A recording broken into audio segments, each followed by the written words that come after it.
3, 2, 1. Welcome to Futures in Biotech. I'm Mark Peltier.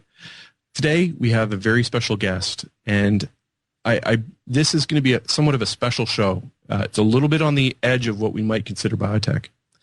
And if we're going to really tackle humanity's greatest foes like heart disease, cancer, stroke, infectious disease such as HIV, for which there's no vaccine, we'll really have to break away from safe analytical science.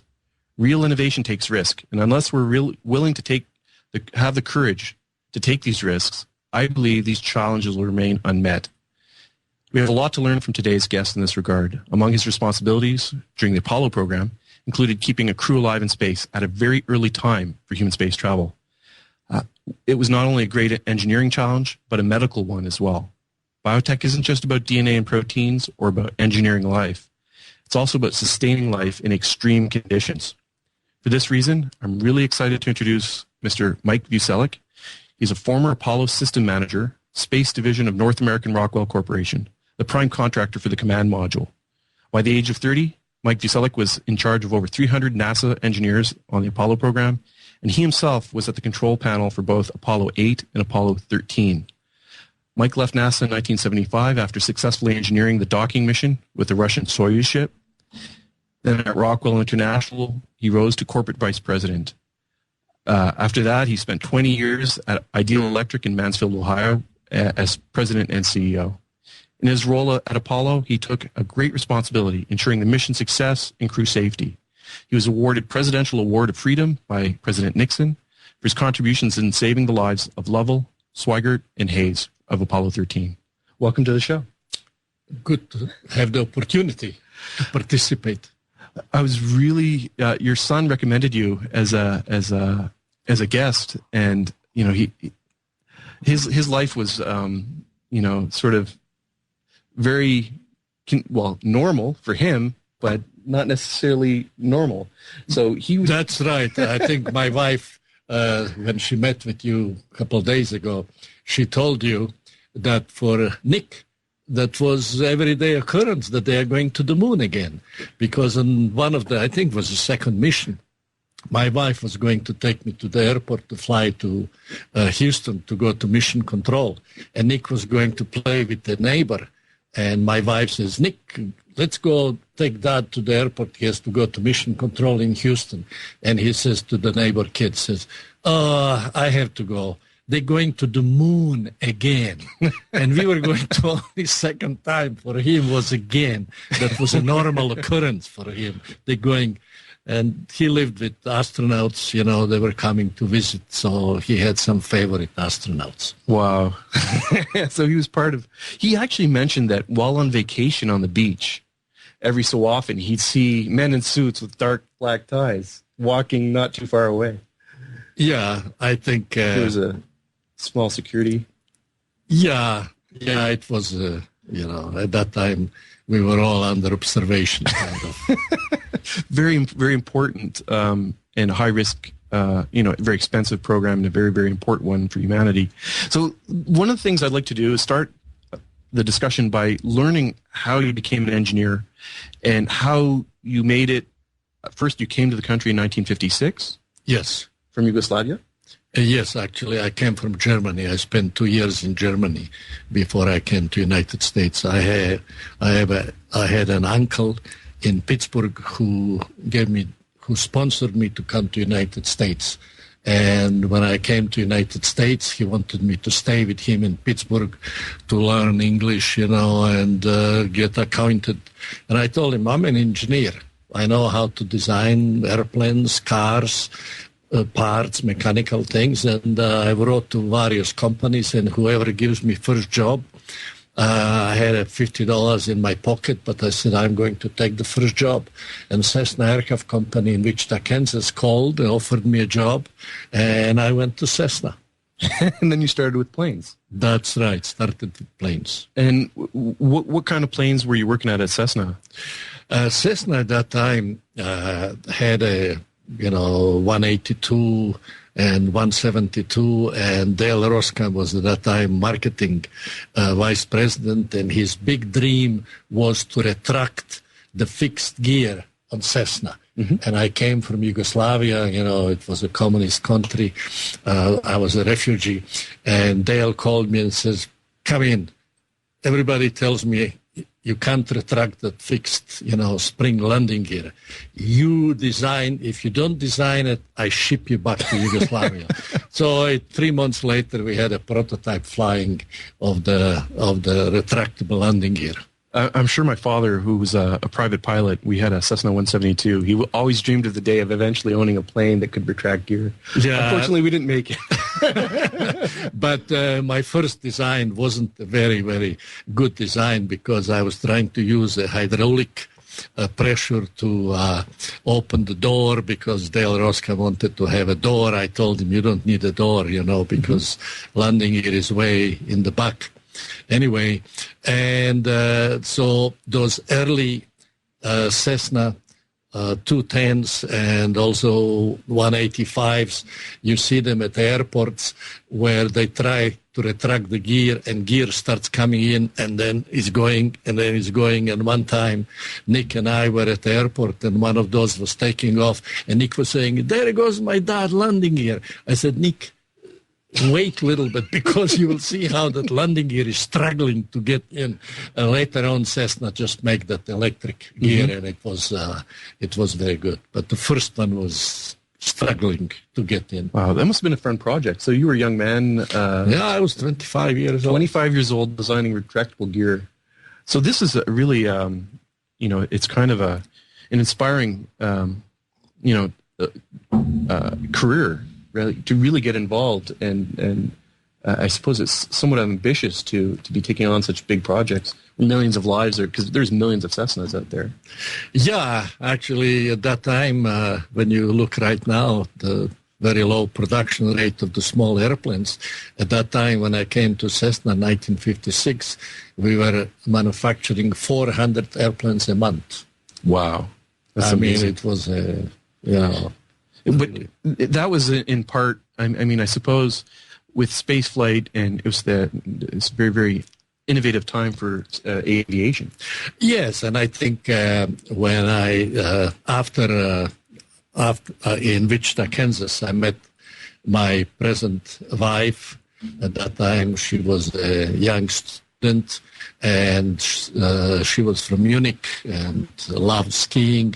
And I took a job with Stanley Aviation Company in Denver, Colorado, because it was close to the mountains. And we got married in Denver. And I was then project engineer on ejection seats from the airplanes. And when you're talking about biotechnology and all of these things on ejection seats, you have to have, you are at the limit of the human endurance on the G's and on various other accelerations to try to save the pilot from when the airplane falls apart. Mm-hmm. Yeah. I think my biggest challenge at that time was a B-58 escape capsule. B-58 was a Mach 2 bomber, 3 seats, and Air Force decided that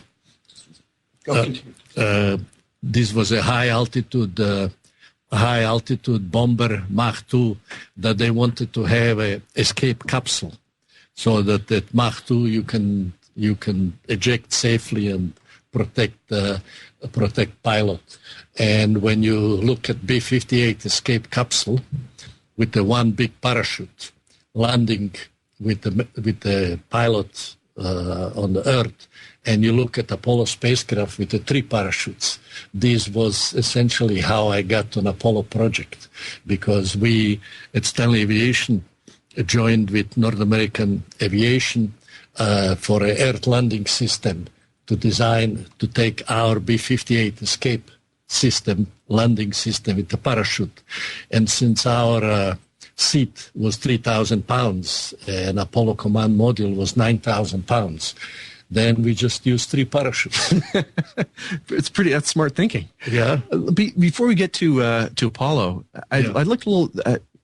Nick, your son, was telling me a little bit about the experiments in designing and sort of finding out what the limitations are for the stress tolerance during ejection and some of the chimpanzee Oh, yeah, I think it's Stanley Aviation, and Bob Stanley, who was previously a vice president for Bell Aircraft Company, and they were designing those X-1 big supersonic airplanes. He believed that you need an ejection seat to save pilot out of a very fast airplane.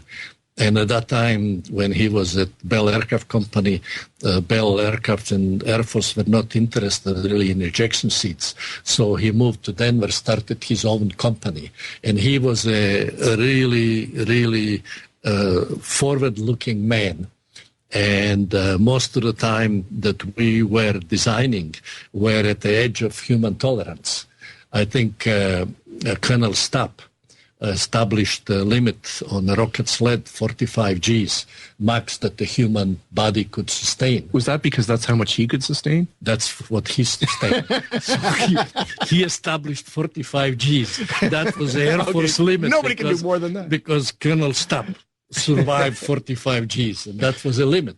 And on B-58, escape capsule, the third crewman was very close to the big tail of the airplane. So to get him over that airplane, we had a peak Gs of 65 Gs. And naturally, Colonel Stapp says that's not acceptable. And since we were in Denver, Colorado, nearby was Colorado Springs Air Force Academy. And I saw all these football players tackling each other, tackling. And we said, let's just instrument those Air Force guys, the students, and see what big G's they having.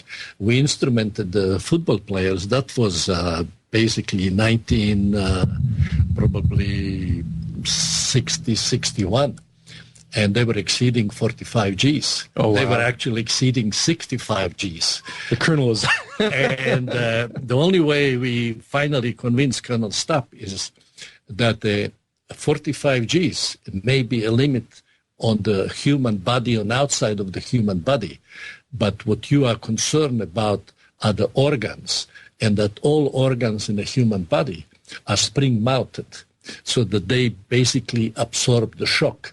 So we had a mathematician who did kind of a mathematical analysis of the body and how various organs are really spring-mounted. So if the body itself experiences 60 Gs, that really heart or lung does not experience those Gs. I understand right now that football players most of the time have problems on the tackling of kidneys, because kidneys are not as spring-mounted as some other organs. But on the ejection seat, that gave you the possibility of going past the 45 Gs. That's and you said, all right, we can do it. So then apparently you worked with some chimpanzees. Chimpanzees do not represent human spine.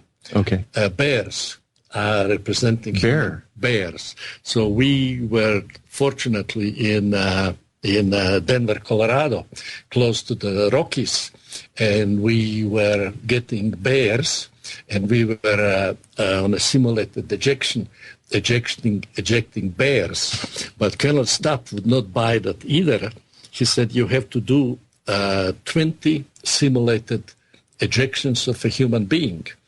In Denver, you are a young man, you don't remember that, but there was a Laramie Street, which was a Vino Street. We went, I don't think so you could do that today. We went to Laramie Street, and those vinos were there, and we said, want to make $20. Really? Yeah. Come, and we... Clinical trials. Yeah. Wow. Clinical trials. And we... It was a different time.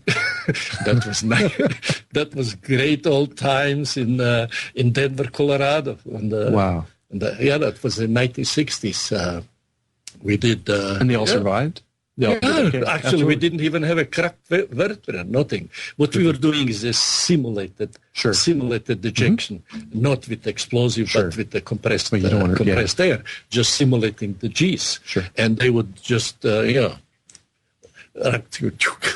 Colonel Hack give it a try afterwards to try and sustain the new record? And then one of the Air Force pilots volunteered for a live ejection, and we had a B-58 escape capsule, a live ejection. At what speed was he flying? I think he was about 400 knots. It wasn't supersonic. That's still pretty fast. Yeah. It was You imagine you're flying in a plane and you say, okay, I'm going to leave the plane now and use an explosion to get out of the plane at 400 miles an hour. That's amazing. Yeah, I think you were sitting on a rocket catapult.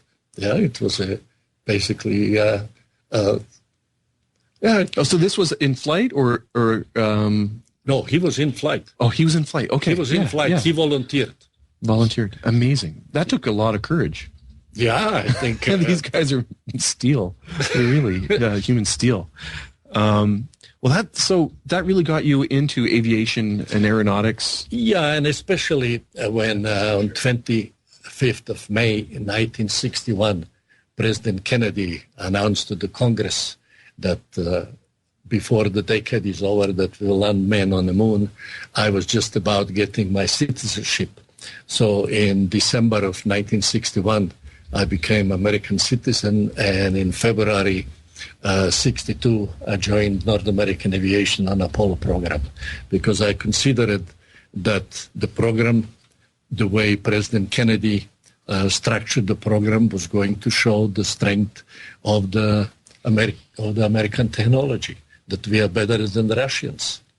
And we beat them on Apollo 8. So it was the element of race. It was definitely a race. If you really look at the time of the Apollo 8 in December of 68, Russians were just about going to launch Leonov around the moon, and that's when their big booster Proton blew up on the launch site. Wow! And later on, we found that out from Leonov when we were working on Apollo Soyuz. He said that we just beat them by a couple months. Wow, that's amazing. So I was wondering, really, because this is 40 years later. We tend to forget what was the motivation and what was going through the minds of the engineers that were working. How do, one, it's a great project, and we tend to always delay, the big projects, and like going to Mars right now is Buzz Aldrin is saying, let's go to Mars, let's figure out how to do it. But others are saying, let's do it by 2030. But so you guys had... I think that President Kennedy was a visionary, and he has motivated the country to show that we have the technology. And I think, Mark, this is with any other project. Consider right now AIDS, or consider cancer, consider anything else. If we set ourselves and put all the resources for a specific problem, we can do it.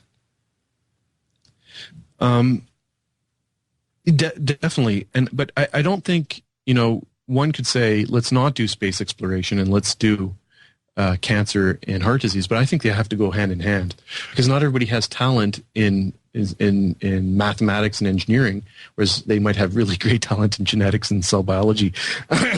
So they're going to, apply their talents to their specific. But what motivates me is some of the great science and engineering that's out there, and definitely the Apollo program was set the stage. It's raised the bar to a point where we can say, yes, we can tackle heart disease because we can go to the moon. We can tackle whatever problem exists, and I think we have shown that during the Apollo program. And when you think about Apollo 13, when we had a problem that we didn't expect, we had engineering resources and know-how and took risks to save the 3 astronauts. We're going to take a minute to thank our sponsor, and then when we come back, we'll talk about the Apollo missions. I'd like to take a minute to thank Futures in Biotech. That's us. To thank Audible.com for sponsoring Futures in Biotech. Audible.com is a leading provider of audiobooks with more than 75,000 downloadable titles across all types of literature, including fiction, nonfiction, and periodicals. For listeners of Futures of Biotech, Audible is offering a free audiobook to give you a chance to try out their service. One of the audiobooks you might consider downloading, and what I think is going to be a lot of fun, is Surely You're Joking, Mr. Feynman. Richard Feynman is one of the great physicists of the 20th century, and he had a whole series of lectures that are also available on Audible. What are they called? The Feynman Lectures on Physics. So if you want a book that he wrote that is nonfiction to describe some of the relationships that he's had in physics, or if you want to download some of his great lectures. These are historic lectures. He by the way, Feynman won the Nobel Prize in Physics in 1965 for his work with path integral formulation of quantum mechanics, the theory of quantum electrodynamics, and the physics of superfluidity. So anyhow, he's got a lot of great content on Audible. Like, just gives you an example of some of the great science that's available. And so if you want to download a free book, you head over to audible.com/biotech, and you can sign up for a free account. It's a 14-day free trial to the gold account. It gives you access to a free audiobook. It's a win-win situation. If you like the book, you get to keep it, even if you decide to cancel your subscription. Anyhow, we appreciate audible.com for sponsoring Futures in Biotech. So now that spot's done. I'd like to talk a little bit about what did we have here? So the Apollo missions. Basically, we always talk about Apollo 8. I'd like to know a little bit about how Apollo was formulated and what were the scenarios in the early stages of design. Because you said you started in 1961 with Apollo? When I started in February 1962. Oh, let me pause just one sec. I just want to check with Burke. Burke, how's our audio? Is it coming in okay? Should we boost the gains? It's great. It's good. Awesome. Okay, so for the editors, I'm going to say we can do a 3, 2, 1. We're speaking with Mike Vucelic, who is an Apollo systems engineer at NASA during the Apollo missions, and we're going to talk a little bit about Apollo. So you joined Apollo in 1961? I joined Apollo in February 1962. 62. When I joined Apollo, at that time, there were 3 design concepts how to land on the moon being considered. In 1962. 1962. Amazing. In February. And Charlie Phelps was a chief engineer, and Charlie called me and says, young man, you go and size the Apollo spacecraft for me that can do all 3 missions. And he is going to start cutting the metal because we all have only 8 more years. 8 more years. And this, by the way, is 59 years after the first flight at Kitty Hawk, right? That's right. Wow. 59 years. All right. 3 concepts that were basically Werner von Braun and Marshall Space Center considered Earth orbital rendezvous, where you would launch 2 Saturn V's. One would be with Apollo spacecraft. The other one would be with lunar lander. They would dock in Earth orbit, go to the moon, and the whole shebang, the whole big spaceship would land on the moon. I like that idea. That seems like fun. All right. They didn't pick that one, though. The other one was a direct, taking the big, huge spacecraft instead of Earth orbital rendezvous, direct landing on the moon. For that, Saturn V could not do that thing. Sure. And then Mr. Humboldt from Langley Field came up with the lunar orbital rendezvous, where you could take the mothership, Apollo spacecraft, to take the crew and a lunar module in lunar orbit, circle the moon, lunar module would go land, come back. And in July 1962, 6 months after I came, the decision was made that we will use lunar orbital rendezvous for the mission. And the last one that agreed with that was Werner von Braun, because he said, yeah, that makes sense. And then was the lunar orbital rendezvous. It is really interesting that command module, which we originally designed to be compatible with both missions stayed the same. Service module with the 20,000 pound thrust service propulsion system stayed the same. The only thing that I had in the initial design, service module with 45,000 pounds of propellant for takeoff from the moon, and later on we sized it down to 40,000 pounds. And I remember Charlie Phelps, when we were coming from the moon, I would tell him, Charlie, 40,000 pounds was enough, 45 was a little bit too much. But this was basically at that time trying to size the spacecraft. So you designed a green rocket. Yeah. Partly green, right? Partly. 5,000 pounds of kerosene less, right? Yeah, partly green. But basically, I was responsible for the Apollo spacecraft. That was the spacecraft that would take the lunar module, 3 astronauts, to the moon and wait for them to come back.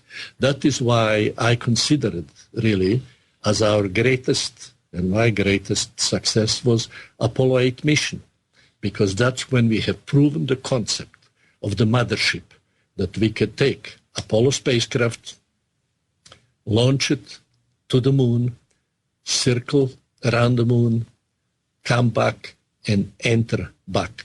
All others were just variations. We were just carrying lunar module, waiting in the lunar orbit for the 2 guys to come up and dock with us, or we also were prepared, in the case of any problem, to come down to 50,000 feet to dock with them in the case we needed to rescue them.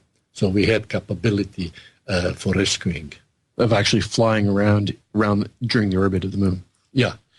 So you could ascend, descend. We could ascend, and we have demonstrated that on Apollo 10, when Tom Stafford and just before the Apollo 11, when they descended down to 50,000 feet. So we had demonstrated our capability to rescue, but we could not land on the moon to save them.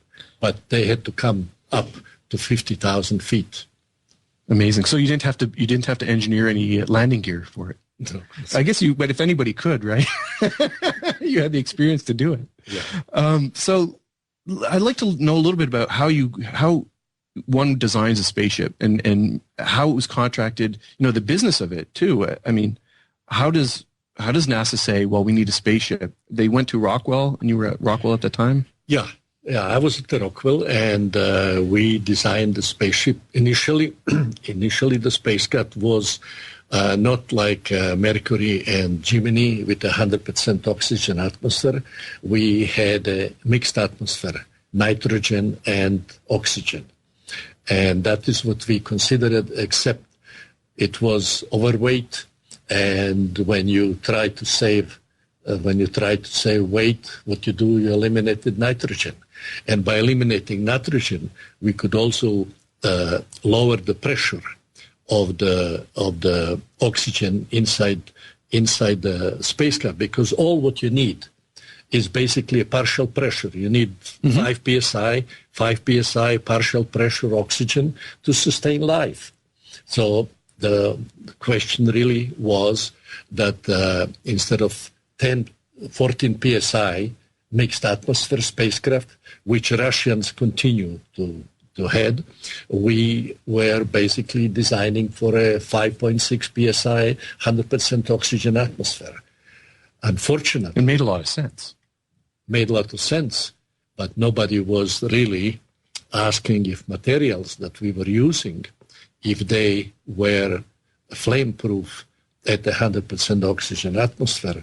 And that's what we had at the tragic accident on Apollo 1, when we lost 3 astronauts on the fire on the launch pad, because it was a countdown demonstration test, and to seal the cabin had to be pressurized 5 psi above the outside. So 14 plus 5, 19 psi. We had a 19 psi pure oxygen atmosphere inside that spacecraft, and it was just a question of one little spark, and the thing just After that, we tested materials in pure oxygen atmosphere and found out that a lot of materials that we were using that were previously used on Mercury and Gemini were not safe to be used in 100% oxygen atmosphere. Did that, I suppose, the tragedy sort of translated to an understanding that in aviation, at least while in Earth orbit for most planes, because I guess this is an unusual conversation to be talking to someone who talks about putting people into space and flying them around in space. So my mental processing here is all about what's going on Earth. So with that tragedy happening, did it affect the FAA and their rules and guidelines to building planes that had inflammable materials? Oh yes, I think that has definitely brought all of those fire-resistant wires in the airplanes, and has contributed greatly to the fire safety of saving thousands of lives for sure, or potentially millions, considering the 65 million people that fly through Chicago area. When you consider really on Mercury and Gemini, astronauts were sitting inside the spacecraft, where on Apollo they were moving inside the spacecraft, and wiring harnesses were running all around, and there was probably some damage on one of the wire, and started a spark, and this was quite tragic. Oh, definitely. But it did eventually. I suppose there's going to be an enormous risk. I mean, even just testing in an injection seat on a jet. These were all test pilots, right? Many of them at the early stages of the Apollo mission. They knew the risk. They were all gung-ho. They were all, as my wife, who's a psychologist, says, they were all high type A. Amazing people. Actually, we've interviewed Buzz Aldrin and Harrison Schmitt during Futures in Biotech on TWiT TV, and both came across as being extremely intelligent people, and just solid mental state. They're just very capable people. Oh, there is no question. I know Jack Schmitt quite well. He was a geologist, on Apollo 17, because he was leading on all these lunar exploration mission. And Buzz Aldrin is basically, he spends time doing all sorts of talk shows. But I guess by being on the forefront of the media, he's maybe compensating for the these very, very subtle contributions of Neil Armstrong. Yeah, Neil is a very, very introverted man. Yeah, he's a very introvert, but he was an excellent engineer. There's absolutely no question. Apparently, he had nerves of steel, absolute steel. Oh yeah, I mean, on one of the training flights in the morning, he went up and had to eject. And nobody knew, and later on somebody says, you ejected this morning. Oh, yeah, it was a little problem. I mean, he was... 65 Gs with a parachute, but he was at low altitude, too, so it was a very risky ejection. It was very risky ejection. And he apparently went back and just started his paperwork, right, because he had paperwork to do. Yeah. Amazing. So let's talk a little bit more about the design of the command module. It's referred to as the command module that you worked on. So you had a pure oxygen, but you had to maintain 5 psi. Then I suppose, how does one start with putting one of these together? Because it's there's no designs out there. I guess there were a few designs for space travel, but it basically, when you consider, we had a aluminum honeycomb structure of the cabin.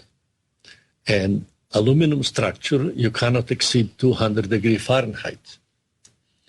During the entry from the moon, the outside of the heat shield gets to 10,000 degrees Celsius, which is the temperature of the surface of the sun. So within 3 to 4 inches of the material, we had to bring the temperature down from 10,000 degrees Celsius to 200 degrees Fahrenheit. In 4 inches. Yeah, in the 4 inches. One question, how did they know that it got that hot? From previous flights, for just watching falling stars burn up? satellites that came down? Yeah, basically, you calculate resistance and comes and, we had, and that was one of the excellent design that we had. Was a phenolic material that was basically burning, outgassing, and we had 4 inches thick but we were always about half through burned. We never burned through. Amazing. So within 4 inches, 10,000 degrees to 200 degrees or less, right? Because 200 degrees aluminum melts. Yeah. And then breaks up. So that's a pretty amazing technical challenge. Yeah, that was really a technical challenge for the command module to design. And then, basically the other points were the entry. Because if you come back at 36,000 miles per hour and have to slow down to 200 miles per hour to open the parachutes, you could come very steep and you exceed the Gs and you kill the man. And we had a very, very narrow corridor. Our corridor for entry was about 2 degrees. If we would come shallower than 2 degrees, we would skip. We would not be captured. If we would come, and that we would come steeper than 2 degrees, we would exceed basically 6 Gs. We are trying to keep down to 6 to 7 Gs. Actually, on emergency, we were permitted to go to 9 Gs. Wow. On the entry. Yeah. So how do you didn't have computers back then. You didn't even have calculators. We did. Back I was in using 62? my slide rule all the time. You had a calculator. Yeah, I had a... No, I didn't use calculator. They didn't exist. I was using my slide rule. What I had in college, the Darmstadt 21 slide rule. I was calculating the fuel consumption, all of those. We had very limited, when you consider very limited computing capabilities. Well, I guess I suppose having an engineer interview would bring this to a different level. But I suppose as a biologist here, I could ask some of the simpler questions. So the ship itself, it's basically an analog machine, right? There's or how much computational power did it have in the command module? We had very little capability, but we were using mostly, since these were pilots, we were using mostly the orientation to the stars. If you look on the pictures that were made through the windows, you see all those lines on the windows. So we were always, whenever we would tell computer to line us to a particular firing attitude, we would always tell the crew that on a intersection of 11-2 line and 12 should be Orion star. We were always trying to check everything to the special to the. Did anybody bring a sextant to the? No, but we had various. We did some manual. This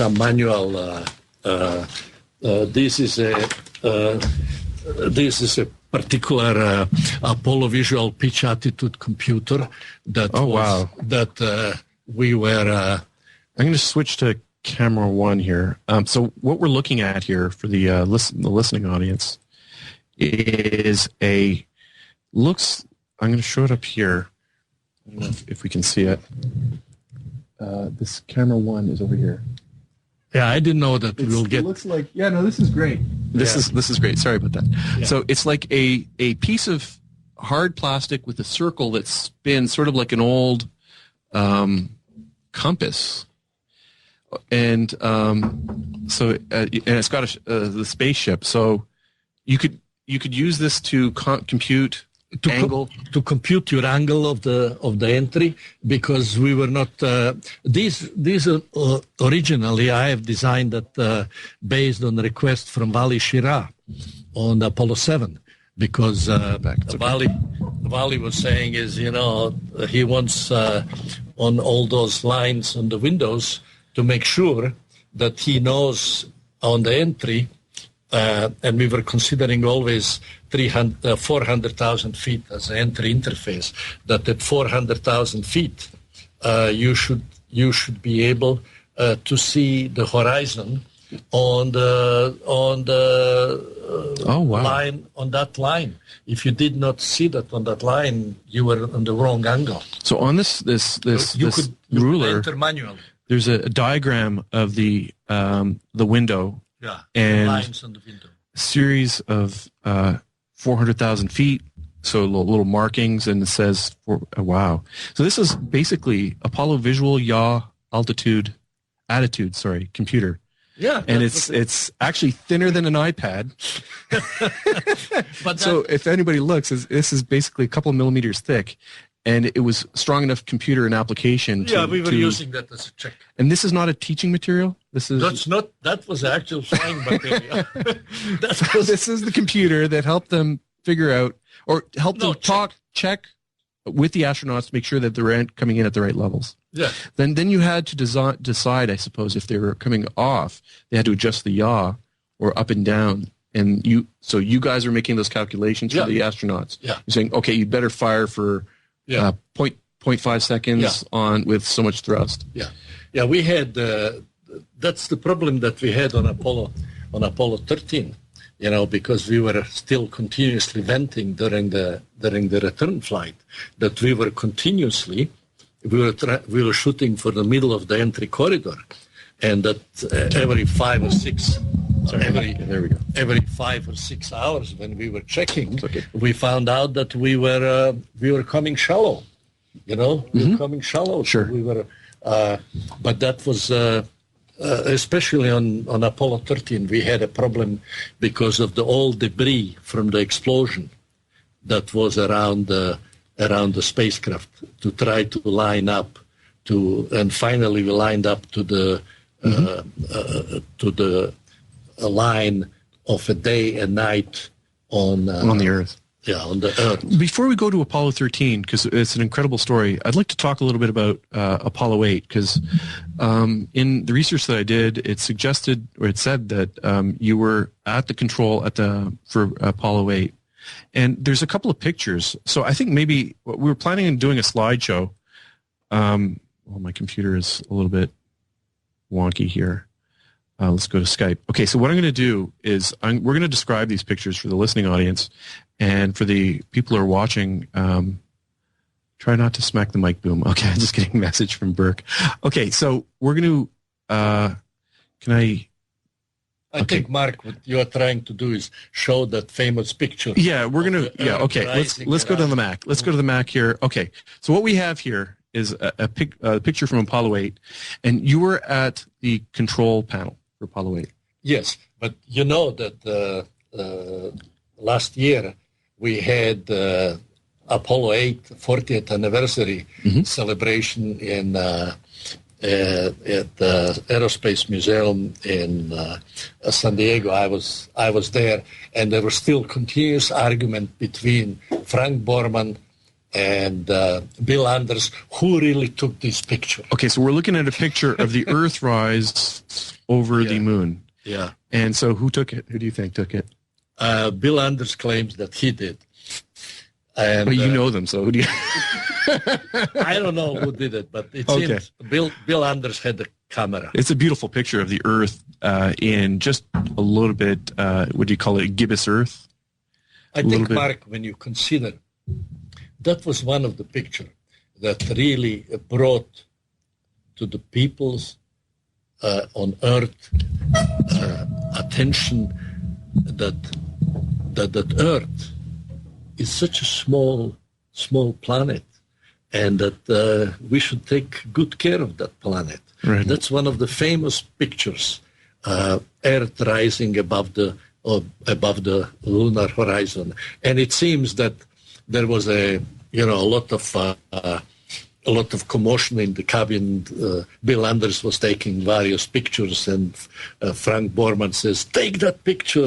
And there is a still discussion. Sure. Who really took the picture. I think what inspires me when I see this picture is there's just so much science out there to do, and there's no reason why we should limit ourselves, I suppose, to sending humans out there to do it. We're not thinking that way right now. We're thinking stay within the orbit. There's some great science going on, but the true spirit of exploration, and when you see this picture, this is 40 years ago. Guys that were flying. I looked up at the moon the other night, and I was saying, "Oh my God, these guys were crazy enough to do it."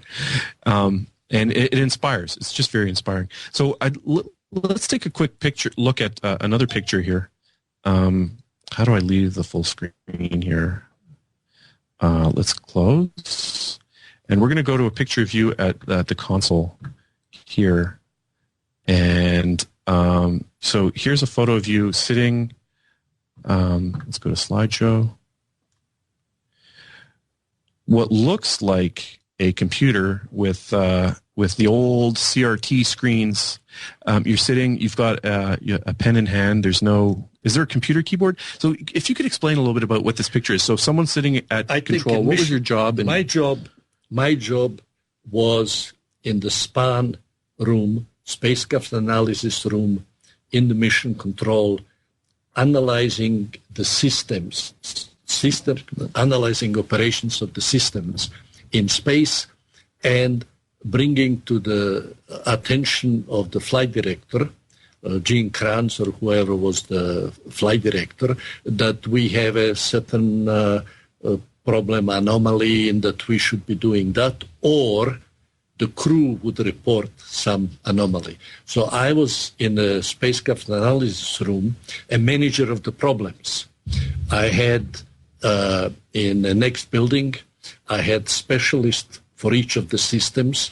So if they would either tell me that there is some issue that I should tell flight director, and then at the plant itself, we had 24-hour all support people ready to help us. And that is what greatly saved us on Apollo 13, that we had the team of engineers that designed and that lived through previous 4 or 5 space missions that could react immediately to the problem. So you would listen to, would Krantz or the astronauts would contact you directly? I was in direct. This was a mission. This was my console in mission control. And so you're basically tech support for one of the most complex machines that had ever been built. That's right.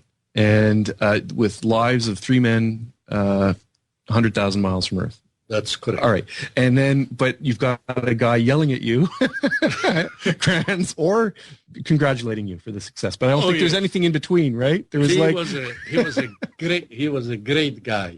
And I think you saw some of the article, I think, where he quoted saying is that he liked working with me because I would go sometimes on a limb for him. Sure. Yeah, because we had to take some risks. They were not, we could not operate always within the specification limits. We were exceeding specification limits. It was just question, have we tested how much margin we have to operate in? I just figured it out. You were Scotty from Star Trek. You were the engineer. So Kranz would talk to you and you would say, yes, we can do it, Captain. And basically, literally exactly what you're doing. Yeah, but not only do it. He needed a chit. He needed in writing. I had to sign in writing that I agree with that. Wow. So, and you didn't have a whole lot of time to get these ideas together. Yeah, basically, in the back of this picture was a log of the problems. Oh, okay, and, sure.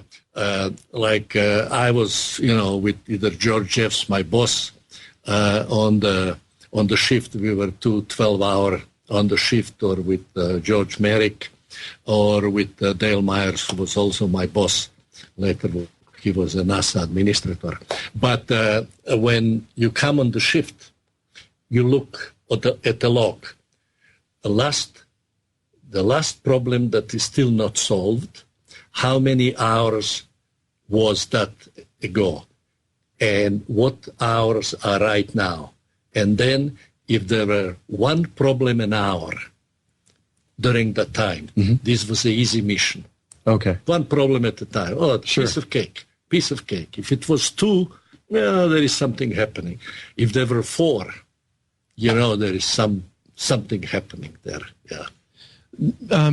We'll talk a little bit about Apollo 13, but I'd kind of like to also talk about the successes, which is getting the rest of the missions home safely after having actually traveled to the moon. But before we get to that, let's just quickly go over this picture, because I'm going to post these pictures on futuresinbiotech.com for those that want to download them, because these are some really, really interesting pictures. And, we see these pictures in National Geographic. We see them in Scientific American. We see them, they're all over the NASA.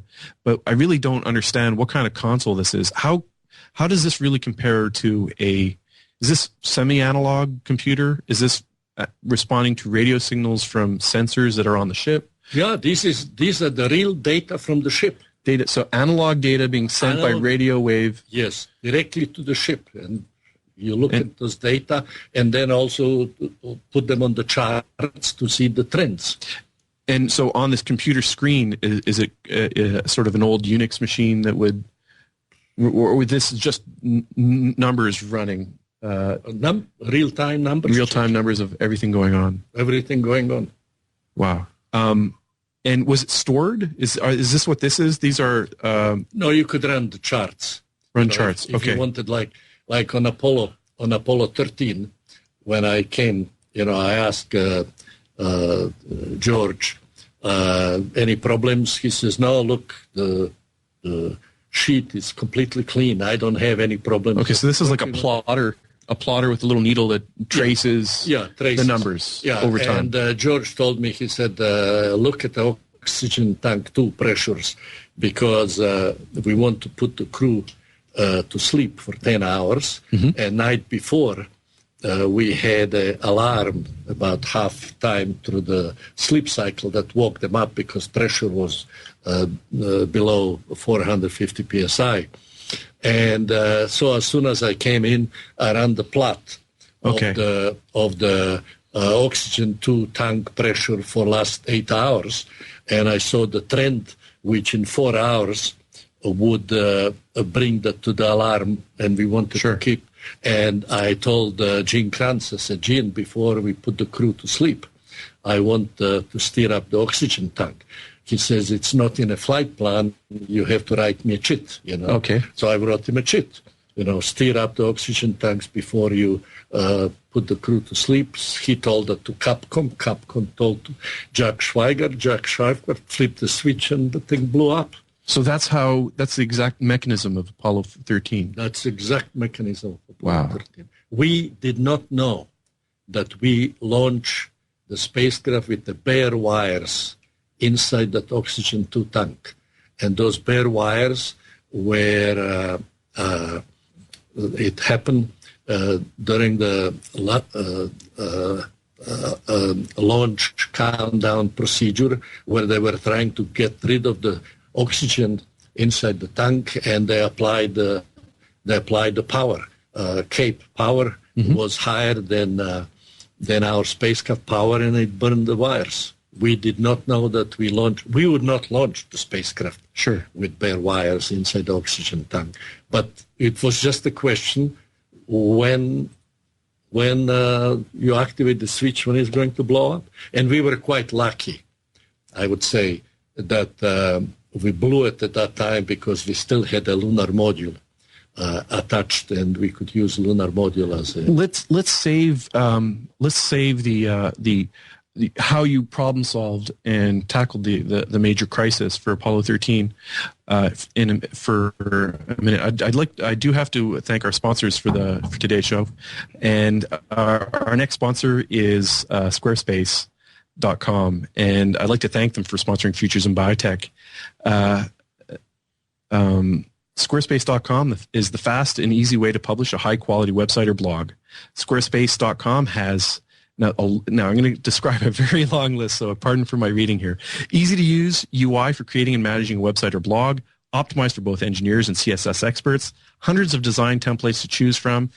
You can customize any of the designs to fit your needs, all-inclusive service includes several modules to build your website, a blog module, which includes import and export. So if you like the blog, you can stay at squarespace.com, but it doesn't tie you in. You can export these blogs and bring your data elsewhere afterwards. So you don't get tied in. But they have import support for WordPress, Blogger, Movable Type, and TypePad. So it means data portability. There's forums, there's photo galleries, there's forum builders. You can collect email addresses and other information from site visitors. There's Google Maps, website tracking, and built-in search engine optimizer. There's permission access handling, cloud architecture for speed and site stability, and an innovative. Here's what really is good about Squarespace, and I use it for futuresandbiotech.com, is their innovative drag-and-drop AJAX interface. So basically, you can go onto an iPad or go onto any browser and just move stuff around on the website. Pick a color, change a font, adjust it the way you really like. I was at Blogger for many years, and I could never get the style and the interface or the website looking good. It just always bothered me. So when I moved to Futures Biotech over to Squarespace, I was now able to really easily move stuff around. But again, if you're a CSS expert, you can really modify it. So you can use Squarespace for all your website needs, build it, host it, and manage it. For free trial, go to squarespace.com/twit. I'll repeat that, squarespace.com/twit. No credit card is needed. You can just try it out, build your website. And if you decide to purchase, you get a 10% discount for life when you enter the offer code TWIT. We'd like to thank them for sponsoring Futures in Biotech. So we're talking to Mike Vucelic here, who is a systems manager during Apollo, and he was actually you were at the controls of during Apollo 13 as well. Yes, I came on the evening shift about 15 minutes before we blew up the spacecraft, and I was since on the translunar. It is a very boring time. Oh, so the translunar being the trip between Earth and the Moon. It's a very boring. Not much happening. Harrison Schmidt was telling me that he was joined. He was always interested in clouds, so he'd map the clouds and try to predict the weather for people back home. Yeah. I mean, it is 3 days. It is the same like flying from New York to London, But much longer. Yeah, much longer. I mean, there's nothing happening. It's just you're cruising, But we were on that particular Apollo 13. We were just trying to finish the TV show and put crew to 10 hours sleep, because next day we were going to go in lunar orbit and go to London from Aura. So the crew, before we get to some of the problem solving for Apollo 13, you say you put them to sleep for 10 hours. How does somebody who's on his way to the moon ever get any sleep? How does he want to sleep? He's trained? Yeah, he's trained. They go, There's no chatter in the cabin that keeps them up all the hours of the night? No, they're just you schedule 10 hours, and it's going to be shut down systems and everything else, and give them a rest. So here you were, Kranz asks you to report on oxygen. You go in, you print out the oxygen printout, you see the pressure going down. And then so you told them the pressure's going down, they've got to mix up the tank. They trigger the switch. The wires were had been bare wires were in the tank, and it caused an explosion. Yeah. So what exactly happened to the ship? So that oxygen tank was it the only oxygen tank, or we had 3 oxygen tanks? We had 2 oxygen tanks and 2 hydrogen tanks, and 3 fuel cells. And the explosion has damaged the wires and also damaged the pipes to the other tank, that actually not only the tank number 2 that we blew up, but we damaged the pipes to tank 1, and tank 1 was also losing oxygen. We lost completely in about hour and a half, we lost completely all oxygen. And my problem at that time was to try to isolate the command module, because whatever happens when we get back to try to enter into Earth atmosphere, we have to have enough electrical power, enough oxygen for the crew to land safely. And so this is somewhat hard for me to understand. So I'm looking at the photo here of the command module. Again, I'll put this up on the website. So this is the command module, and in front of the command module was the lunar module. Yes. And you're on your way to the moon, and it was after how many thousand miles? 200,000 miles. About. To go all the way. But you were, at the time when the explosion happened. Was 200,000 miles in space. Oh boy. Yeah. Okay. So we were 200,000 miles in space. And and the moon is 200,000 miles away. So you're 300,000. So you're 2/3 the way to the moon. Yeah. You lose 2 oxygen tanks. All oxygen tanks. So you have oxygen in the cabin and the lunar module. That's correct. But you do have an oxygen tank in the lunar module. Yes. Different tank. But that's only good for 2 people for 2 days. 2 people? 2 days. 2 days. You're 200,000 miles from Earth. You're going in the wrong direction. That's correct. Okay, so Kranz is mad. No, he's not mad. He's focused. He was very focused. First of all, let's face it.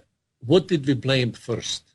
We blamed instrumentation, because Sure. I looked at my console, saw data that I have never seen before, because we have never simulated explosion. So as engineers, if you have a problem that you don't understand, what do you blame first? Instrumentation. Sure. Yeah, because that instrumentation is wrong, right? Right. Then after that, what's the next thing you blame? Electrical system. It's electrical, someplace. Sure. The last thing you blame is something mechanical, that you blow up something, right? And not until about over 10 minutes ago, after the explosion, when Jim Lovell looked through the window and he said, "Hey guys, we are venting something in space." He saw it coming out. He saw it coming out. That's when we looked. He says, "Oh my God, we blew up oxygen tank number 2." And I said, I got to save the command module. So started to isolate the entry tank, batteries, everything else to save the power and activate the lunar module. It took us really about 15 minutes to recognize what problem we're having. And then the question is what to do. So the first thing would be, let's fire that big engine and get back. Okay, so turn the ship around. You're 200,000 miles away. You're traveling at how many thousand miles an hour? You're traveling not really that, probably was about maybe 8,000 miles per hour. Only 8,000 miles an hour? Yeah, Okay. Because Sure. you were ejected with 36,000 miles per hour. Sure. But gradually you were just about coming on the Earth, on the moon. Just under the lunar influence. Okay. So we were about probably, my guess is about 8,000 miles per hour. Now, to fire that, you had to be sure that engine is a good engine. The tanks are still good. And we had an explosion. So my reaction was, I can't guarantee that that engine is a good engine. So because it requires oxygen and hydrogen. Was that an oxygen and hydrogen or is that kerosene? No, it required propellant. But this was a big, huge engine in the back, and we couldn't see if that... Right. I guess you could say, well, crew, you have to go do a spacewalk to go and evaluate the... I guess you can't do that. You're not spacewalking. Right. You don't have oxygen to do a spacewalk. Right. Right? You're trying to sell all the oxygen that you have. Every ounce of it. Yeah. Okay. So the only natural thing was the safest way is let's go around the moon. But you did have the option of turning around. What was so if you were to turn the ship around and come back to the Earth, is that we could not do it. We did not have enough. We had to discard lunar module. Okay. Because the propellant that we had inside that 40,000 pounds propellant was not enough to be able to pull. To pull. So we had to discard a lunar module, and lunar module was the only safe place that we had that still had oxygen and electrical power. Okay, so if you wanted to turn the space around, if I understand this correctly, you would not have had enough power to keep the lunar module. That's correct. And that was going to be your lifeboat. That was the lifeboat. All right. So you said, well, keep going, guys. You're going to go around the moon. That's correct. And I guess that opens up a lot, gives you some time to figure out how to fix this. Yes, but also then puts you under the pressure that now you have to balance the oxygen, water, and the power. And power. So you have three consumables. And what we had, the first problem was a control of the CO2 in the cabin. We had lithium hydroxide canisters in the command module, good for 11 days. In lunar module, they were only good for 2 days, on the moon, and they were small, round ones. So the first thing was... So, but let me understand. Is this the oxygen tanks for the EVAs that were going to be used on the moon? Or... That was to control the CO2 inside the lunar module. Okay. But since you were only... Scrubbers. Yeah, scrubbers. Lithium hydroxide. Lithium is used to absorb the CO2 out of air. Yeah, we were also a little bit biologist. Sure, no, absolutely. This is all bio. This is all absolute medical biology. Now, medicine. Here. We had, and Nick, my son, loves to tell that story, saying is how Dad figured out how to use the square canisters in a round hole. Because in a Apollo spacecraft, we had big square lithium hydroxide canisters, which each one was good for about 2 days, scrubbing the atmosphere. In the lunar module, we had a round, small lithium canisters of lithium. So we had to use the square one in the hole. So what we figured out that we have enough cardboard aboard and the tape and other things to try to connect them.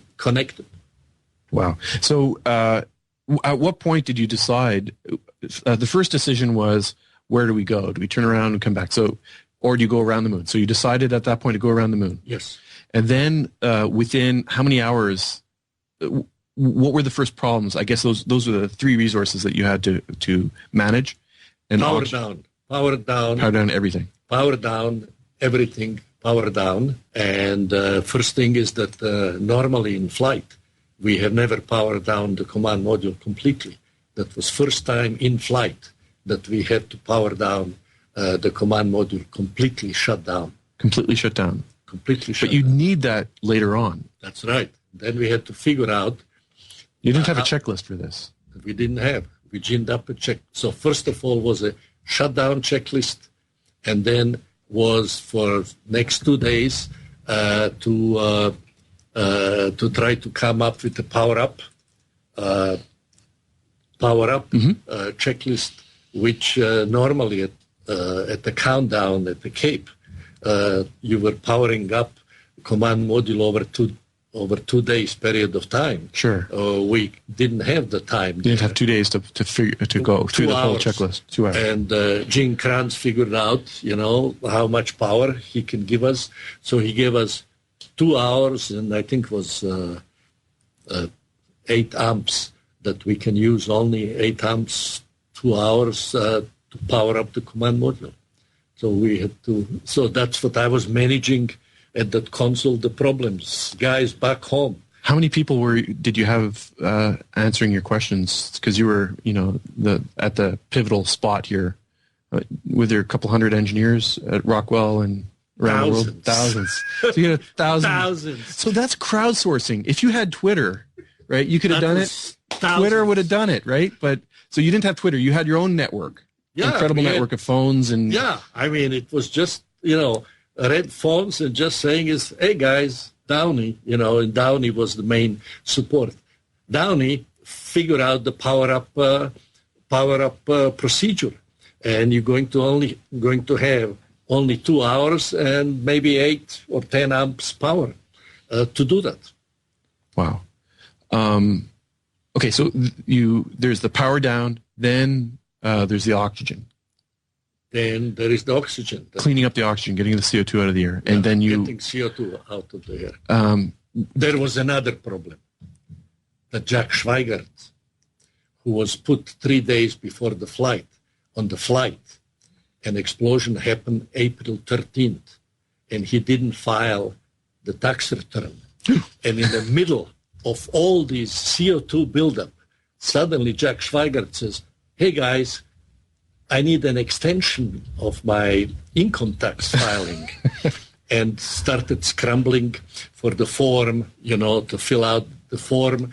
And I will never... Did he really fill out the tax extension form while in space on the way? The Capcom did that for him. Oh, my God. Couldn't he get a break? He's risking his life and limb for humanity. Reason for asking for extension. And Jack says, what are the reasons? He says, I don't have enough data. Oh, he said, all data are there. He was hoping, that while they are flying, that he can finish the... Oh, he was going to do his taxes in the command module. No, he was going to do the taxes. He was in a reserve crew. Oh, okay. He was not going to fly. That's right. He wasn't, the original... Ken Mattingly. Mattingly was supposed to go. And then he had the German measles. So 3 days before the flight, he gets told he's going to the moon. And all his tax data are there in his drawer. So he brings it with him. No, he didn't bring it with him. He left it there. That's the problem, right? That's the problem, right? And then the question was, what are the reasons? I don't have enough data. All data are there. I just had to fill them out. What's the next one? Out of the country. He says, I'm out of country. Off the worst. Where are you? He says, out in space, 200,000 miles away, because it says in which country you are. Right, which country? No, Yeah. He says, I'm out of this world. That's 200,000 miles away. I guess they accepted it, right? Oh, yeah. I think Let's hope so, right? But that was, what is really interesting when you think about it. Here was a life-threatening situation. CO2 buildup, was going to what I don't know what we're running, 8%, 11%. And here out in the middle of all this life-threatening situation, Jack said, oh, I forgot to file my taxes. Oh, God. Yeah, so there's a moral to that story that you can never, ever escape your taxes, right? There's no way. That is right. The moon isn't far enough. Maybe Mars. Maybe Mars is considered another planet. So then, his work in the moon I guess in outer space isn't considered American territory. Yeah, but that was a kind of really almost a. It's a great story. It's amazing. Yeah. So you built the scrubbers. They said, okay, what do you have? Who said, what do you have? Like, so they called you. No, it was, the question was, let's check then what do they have inside the spacecraft. In the ship. Check the manifest, they have tape, they have, I think they were using, they decided to use the hard cover of the flight plan to build the body. They were using the tape.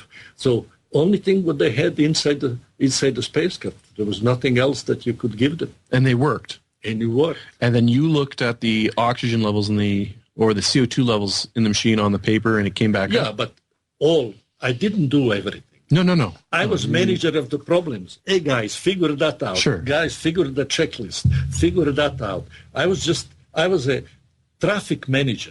A problem manager. And Gene Kranz was saying, what about that? I will have guys to work on that. We have never charged the command module battery from the lunar module, because I was trying to have maximum command module power for entry, that when the opening of the chute is that we have enough electrical power. So the question to Downey was, Downey, figure out how to use LEM batteries to charge our batteries. Wow. And make sure there's a connection. Yeah, I guess there it is was a all connection. connected. How are you going to do it? Which switch to activate, which connection to use. Did you guys have models of the spaceship in-house? Oh, yeah, we had. Did you have full-size models or simulators? We had simulators. We were using the next-in-line production model. Oh, great. Yeah, we had That's production. a good idea. Yeah. So then you made the decision, you'd figured out how to deal with the oxygen. Then there was the moment of going around. Was it a catapulting action? No. Or did you just use just swing? And that's just to change the direction.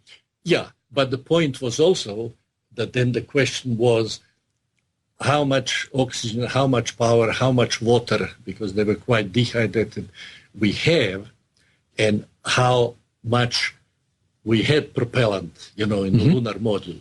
Could we shorten the time? Yeah, let's bring out this model here. And when you look, It's okay. when you So what we're showing here is a model of the Earth and the Moon, not unlike something that some kids would make, but actually this is actual government. this was made to scale to show everybody how. Let's put it like this. Yeah. Okay, so the light. But There's a lot of reflections here. you see, Mark. Let's change cameras. Yeah. Sorry. Pardon me? I'm going to change cameras. We're going to switch it to this camera. Yeah. The point, Mark, here is, you see, while Moon is there, and you are now trying to shorten the travel time, but the Earth is turning, So we said originally we have enough propellant that we could shorten the time by a day and a half. But by day and a half, we would land in the area where Navy didn't have any ships. Okay, to recover. Yeah. So the question was, because the landing site is continuously rotating, because you are coming, Sure.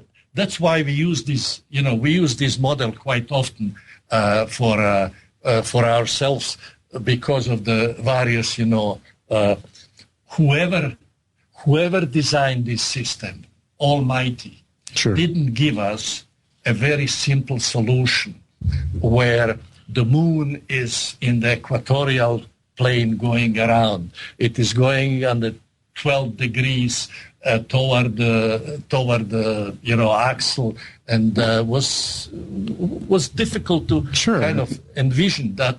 And you see, while you're trying that point here of entry is fixed. It has to be at the back of the Earth? Yeah. So you have to fly around the Moon and then around the Earth? Yeah, around the Moon and around the Earth. To slow down? Yeah, to slow down, because you are coming here at the interface. Oh, the 4 degrees. 400,000 feet, and then trying to enter the atmosphere, and then depends which part of the Earth is going to be. Right. You don't want to land in Greenland. Yeah, you don't. Yeah. Quebec's okay, but I suppose you want to be in the middle of the Atlantic Ocean. Pacific, because it's the largest. Yeah, it's the largest, and that's where all your ships are waiting for you. Yeah, and the ships were waiting, and they take 2 weeks to get there. Yeah, but they were in the Pacific, but they couldn't move. Yeah, they couldn't move. So while you're flying your ship around the Moon, you got to think about getting back to the Earth where the other ships are. Yeah. So how did you? So you guys made the calculations as to how long to burn? Yeah, how close to go to the Moon? 2 hours after swinging around the Moon, we had to decide how long to burn and what is our return time going to be. So you get your slide rulers out? Yeah, we're calculating. That's amazing. And so we only shortened the transit time by half a day to come at the particular point. And then was the question, Gene Kranz's question, the guys power down, and we really were able to power down so much that at the end of the separation, we still had enough power reserve. Yeah, we were at the end of separation. So you did separate from the lunar module as well? You had to separate everything because you got to come down just that little front. Yeah, first we kept lunar module. but we separated first the command module and took the pictures of the explosion. That's where everybody got really shook. Okay, so you separate the lunar module. No, first we separated the service module. Okay, I'm going to pull that up on the screen here. Yeah, we separated the service module first. Okay, so the service module is the part that's the cylindrical part of the command lunar mod or command module. Yes, and then this is the the one that you have here is the one for Apollo 16 with all the instrumentation for lunar orbital science. But another bay next to that was where the oxygen tanks were. Mm-hmm. And essentially the picture that you have here is that how the service module looked after the explosion, because the whole panel was blown off. Oh, so this is Apollo 16 we're looking at, and the panels are off for experimental reasons. To do experiments. To do experiments. This is Apollo 16, where we had all the lunar orbital science in one of the empty bays. Okay, but so they had to go from this service module into the front part, which is referred to as the command module. Okay, so the command module is just the small little triangular pyramid, or what is it called? That's prism. Yeah, that's the only thing that survives the entry. And lunar module was attached to the front of that command module. But lunar module was the only one that had a reaction controls. So we for landing. For orienting for entry. Okay. And then once we were oriented for entry, in the proper attitude, we separated the lunar module. Okay, so first you got rid of the service module. Then you had this bizarre shaped conical ship attached to the lunar module, which is your new motor. Yeah. For yoke and roll. Yeah. And we were using a lunar module to put us in the right attitude for entry. And then we got rid of the lunar module and hoped that we have enough power, that all systems are okay, and that command module survived that entry just beautifully. Who was there a an astronaut that was getting sick as well? Yeah, Fred Hayes developed urinary because of the cold of the temperature inside that command module was 42, 45 degrees. And they weren't dressed for it. They were not dressed for it. Yeah. Nor were they from Quebec. Yeah. But he had a urinary infection. And so he must have had a fever, and he must have been feeling rotten. He didn't feel too good. Well, while we have these slides open, so that's an amazing story. So they came back. Everybody, I'm sure they kissed the ground when they got back. And one thing, I suppose, one angle to look at this is that you always had a solution. And when you were you're trying to tackle this problem, every time you tackle the problem, you always came up with an answer. There was always something. We had to come up with the answer. And there's always something you could do. There was never a time where, they're just doomed. Because there was never a time that we have lost hope or vision. The point, Gene Kranz was always, when we were looking to various options, was, this is option, this is another option, to select which option. And then Gene would say, is there another option? And we said, no. He says, failure is not an option. Wow. That was his standard saying, failure is not an option. But for every problem, we had several options. And then was up to flight director, the crew, us to kind of select which one was a less risky one. I guess this is a tribute to the design of the spaceships, that they had so many resources on board yet that you could always come up with, well, let's use the lunar module rocket. There was always, the ships are so well designed that you could, well, you don't have this oxygen, you can use that oxygen, you can use these scrubbers, you can use those scrubbers. I guess in hindsight, though, you'd want all round scrubbers. But for that, you needed people to understand the total system engineering. The complete. I can use that. Yeah. I suppose that's to have that kind of global understanding of these very complex machines and not even have a computer to, like, when I try to figure something out, I just Google it, right? And I pull it up on Wikipedia. There was no Google. There was no Google. I can't tell you how many textbooks get written with Wikipedia. No. They actually do. So, but you guys had no quick access. But you had manuals, I suppose. Yeah, we had manuals. Service manuals, but you had to read them the long way and flip through the pages and go with thousands of people. And discuss what options are, what testing we did, and I was basically in the mission control, managing and handling the problems around, trying to keep Gene Kranz happy that he had. So after Apollo 13, I mean, this is a pretty exhausting situation. Apollo 14 continued, and Apollo 14 through 17 were extremely successful. Yes, showed the picture of Gene Kranz, and I gave him, that was Gene Kranz, but next one, the one where I give him the present, the command module. That is the one. That's Apollo 13. You can see. Okay. This is Gene Kranz. I'm giving him the model of the spacecraft, telling Gene kind of half jokingly, if you want a good spacecraft, order another one from us. And at Rockwell. And behind me is Alan Shepard, who was then the commander of the Apollo 14. He was the one that was, you see in one of your pictures. He was at our plant almost all the time, and next to him, shaking hands, is Dr. Gilruth. He was the head of the Houston NASA space program. This was right after splashdown on Apollo 13. It's a historical moment. Yeah. Yeah, that was an official NASA photo. I'm giving Gene Kranz the model, saying, you want a good spacecraft? Here it is. Buy another one. He was always kidding you about that. Right. So it's about a 2-foot model of the service and command module. Yeah. Well, they picked the right company to work with, and the right engineers to work on the team. And you can see, get this picture. That was my life after that with Alan Shepard, spending all sorts of time. This is my office, you can see. Okay. He would come around to check because he was next flight. Right. He wanted you on the team, right? He wanted a bunch of people, the good people. He wanted to make sure that everything is hunky-dory. He was a great guy.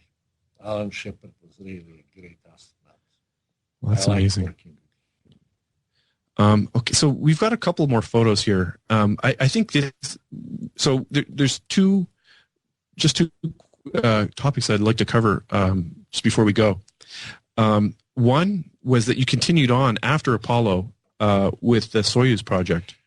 Yes, I think it was a question of we had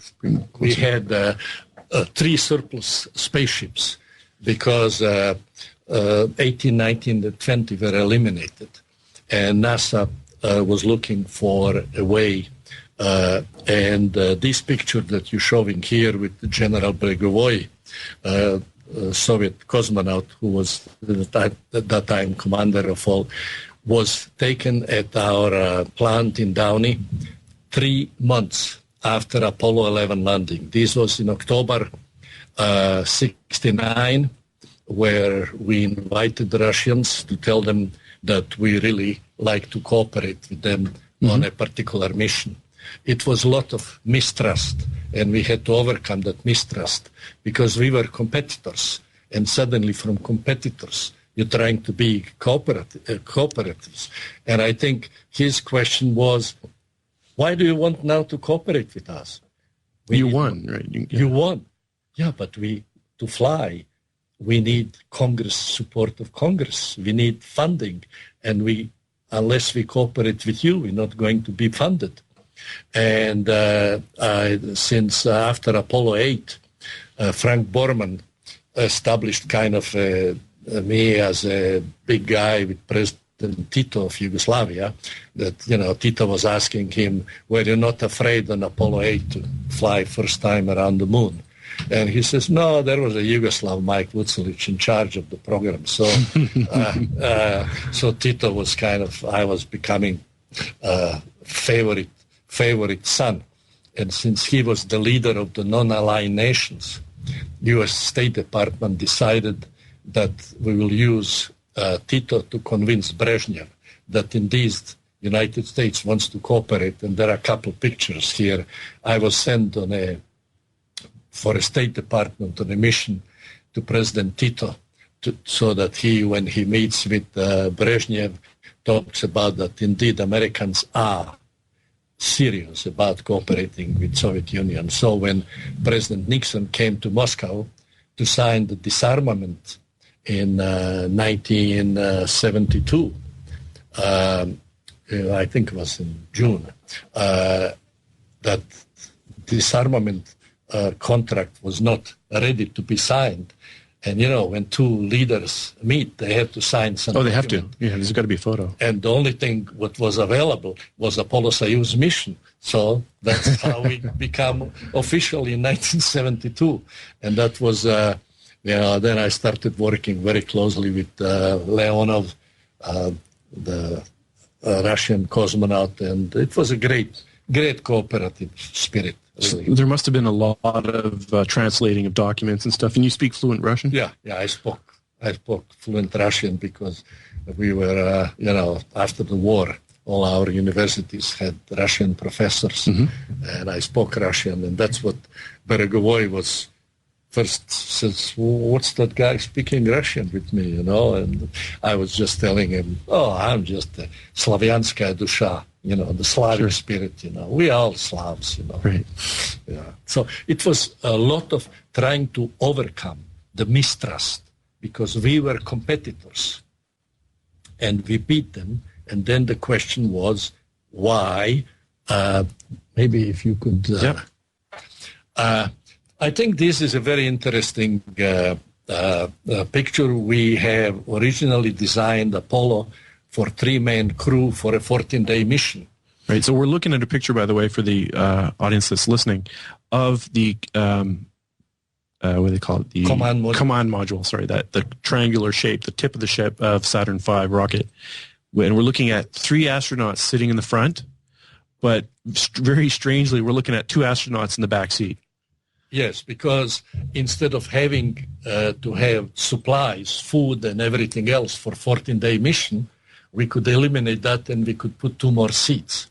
Right now, we have been proposing that to be used for supply astronauts to the space station. Could be fantastic. However, NASA decided that they're going to use the Constellation, the new, bigger one, and my old boss, Dale Myers, who was a NASA administrator after that, and I were trying to look for some companies that would be interested in that project, except NASA has made the decision that they are going to use the Constellation spacecraft in a, I think, 4-seat configuration.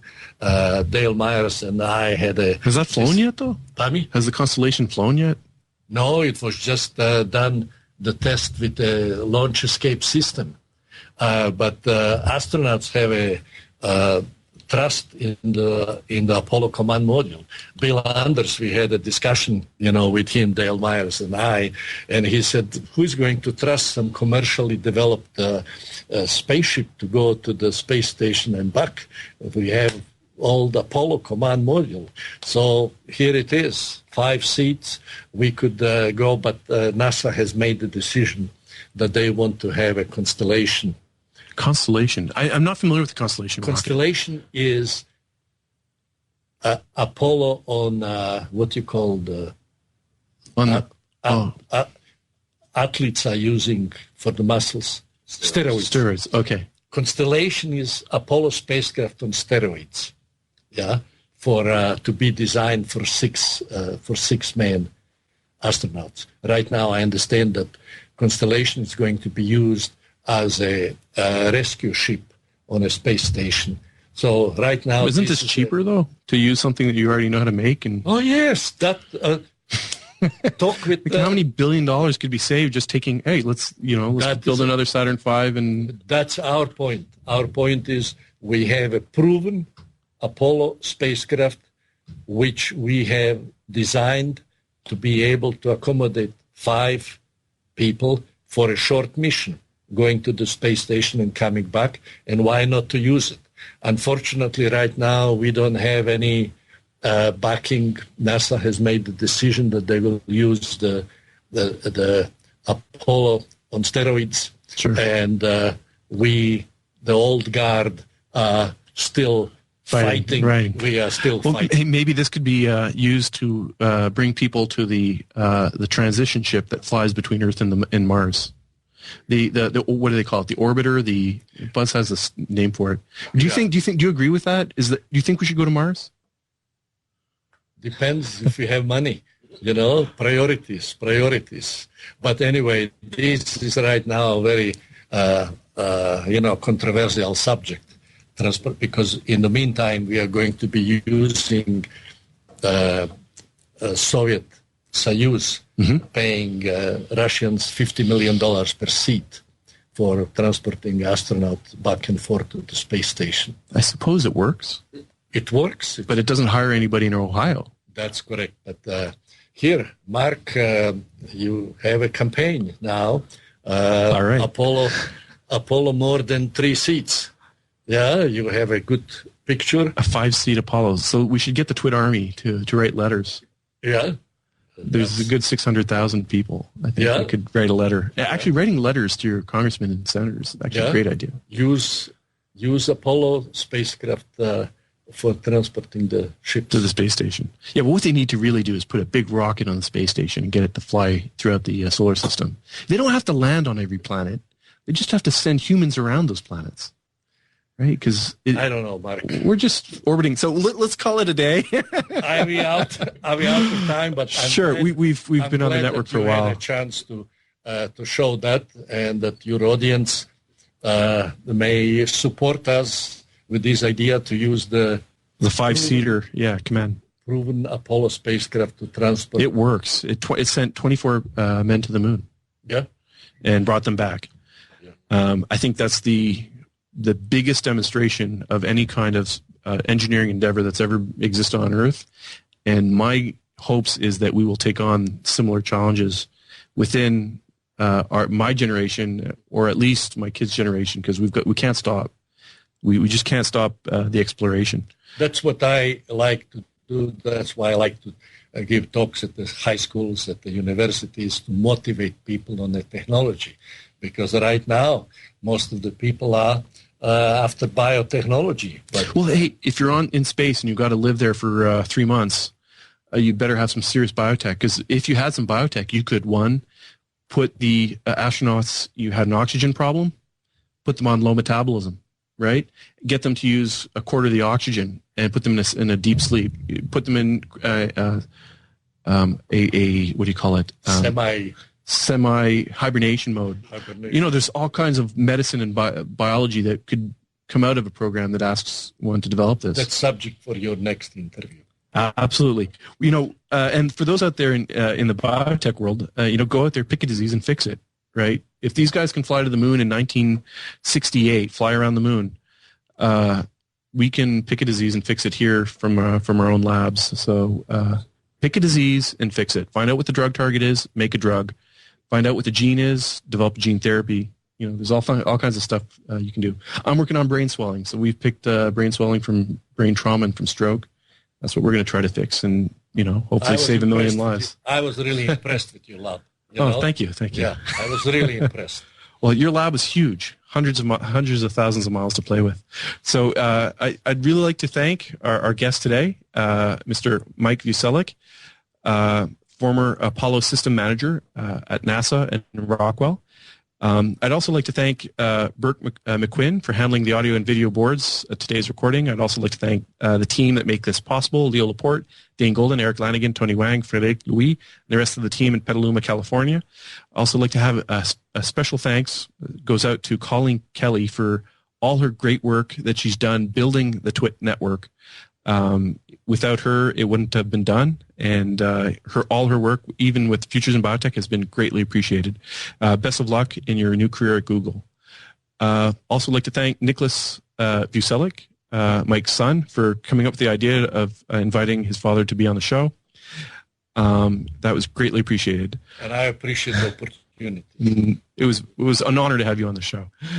Lastly, I'd like to thank Phil Peltier, Will Hall for the opening and closing themes. For Futures in Biotech, I'm Mark Peltier. All right, Burke, did you get that? We got it. All right, so I'm gonna record a brief opening banners and title. I think that's all you need for me. Yes, that's correct. Okay, great. So let's do like 2 or 3 takes. Let's just take a minute here. So I'm thinking for titles. Should I pull up the chat room? Where's the chat room? How do I get the chat room? I have to go to Twit. Let's ask the audience for. Let's see. Twit live. There's going to be some feedback here.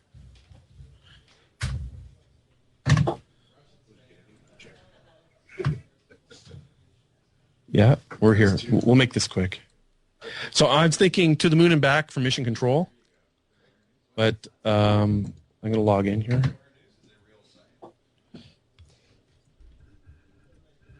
The chat room can still hear you, so. They can still hear. Yes. And Right, they yeah. hate you. That was the joke. No, That was Leo. He was joking. Was he listening? He just walked in behind me. No, you might have liked this show. Okay. Thanks, Jaw or Jack.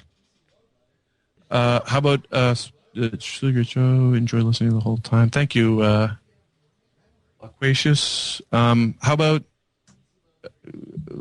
any ideas? How about almost one step for man? Almost one step for man. Almost. Yeah. Well, one small step for man, one giant leap for mankind. The man behind Apollo. How about a man behind Apollo? The Back to the Future. Something Apollo. Lots Apollo. Let's talk Apollo. All right. Square can, Apollo. round hole. Pardon? Square can, round hole. Yeah, square can, round hole. All right. Amazing guest today. Great show. No room for failure. I like that. I like that one too. I like no room for failure. All right. Thank you, Eric Duckman. We're going to go with it. No room for failure. Let me type that up because I'm going to get no room for failure.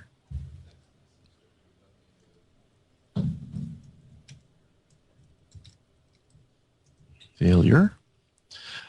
All right.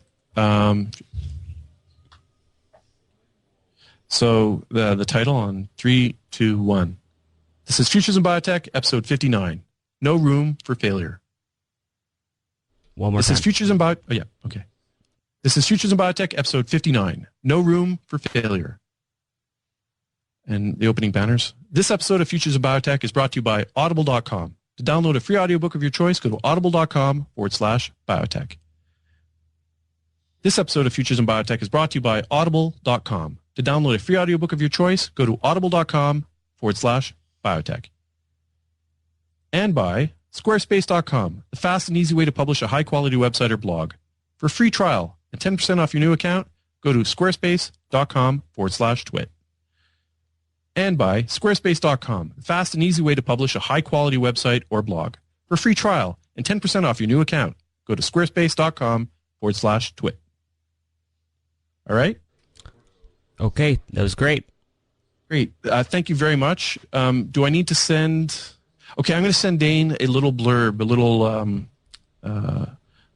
1 or 2 sentences for him to add to the show before it gets posted. All right. Okay. Thanks again, Burke. Appreciate it. You're welcome. Thanks a lot. Have a good night. You too.